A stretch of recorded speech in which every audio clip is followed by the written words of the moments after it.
Hello again. Now that you watched my demo class, I'm going to talk about the different stages that teachers usually go through when they teach reading classes. So teachers usually go through three different stages when they teach a reading text in their classes: pre-reading stage, while reading stage, and post-reading stage. And we're going to look at these stages one at a time. Pre-reading stage is a stage where we prepare our students for the reading comprehension. Here we usually follow four objectives. One, to raise the students' interest toward the reading text. Second, to activate their background knowledge. Third, to provide them with some prior knowledge about the text. And fourth, to give purpose for the reading comprehension. The first two objectives, of course, can be achieved simultaneously. We can both raise the students' interest toward the text, and we can also activate their background knowledge related to the text. In order to do that, we usually ask some general questions related to the text. We might just ask the students to look at the pictures, to the title. We might ask what they know about the title or pictures, and we might just somehow try to connect the text to students' lives. This can raise students' interest toward the text, and we can also activate their background information on the topic. The third objective is to give learners some prior knowledge. And by prior knowledge, I mean both content knowledge and vocabulary knowledge or language knowledge.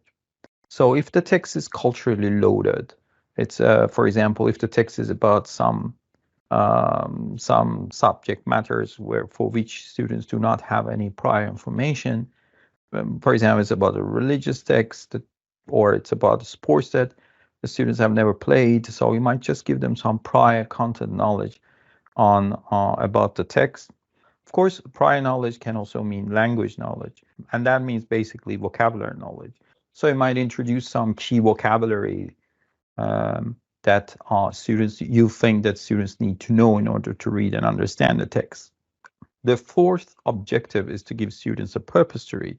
In real life, we don't read the text without a purpose. We usually have some purpose to read the text. We might just read to get some general ideas.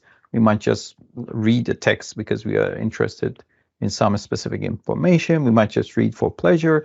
So before we ask students to read the text, we need to go through the text to look at the reading comprehension questions to see if they are good enough to create a purpose for our reading.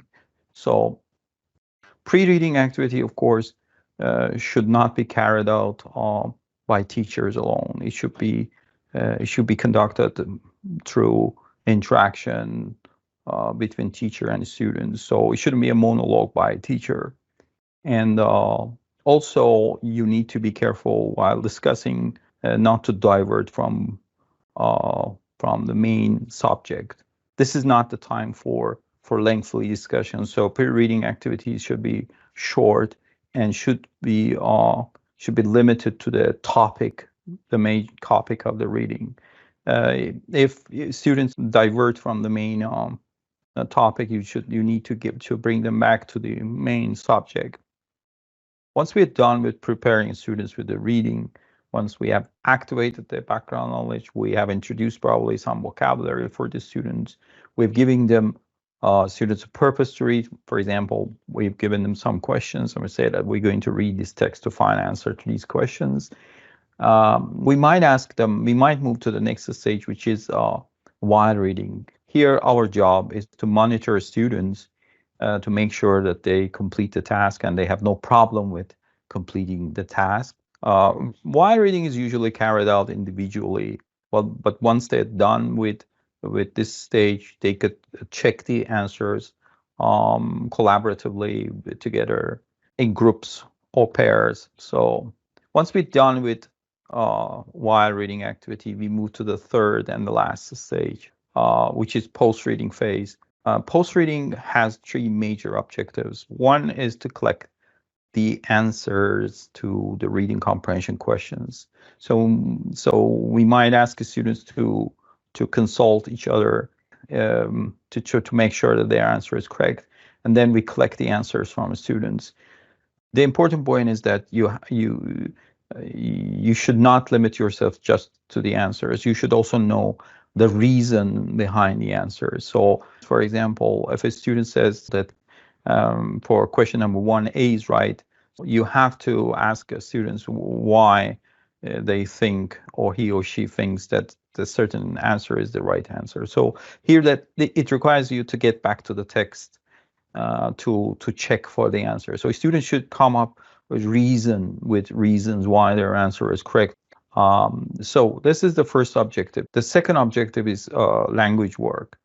You might just get back to the text and further work on the language, vocabulary, grammar, or other aspects of language, and to make sure that the students have no problem with the reading text. And once we're done with this stage, we move to the next stage, which is critical evaluation of the text. We want to encourage the students to critically evaluate the text. For example, we might ask the students if they agree or disagree with the author's opinion, or we might ask the students what they like or dislike about the text. We might ask the students to write a different conclusion for the text, or we might want students to give a personal response to the author. So we want to encourage students to think outside the box.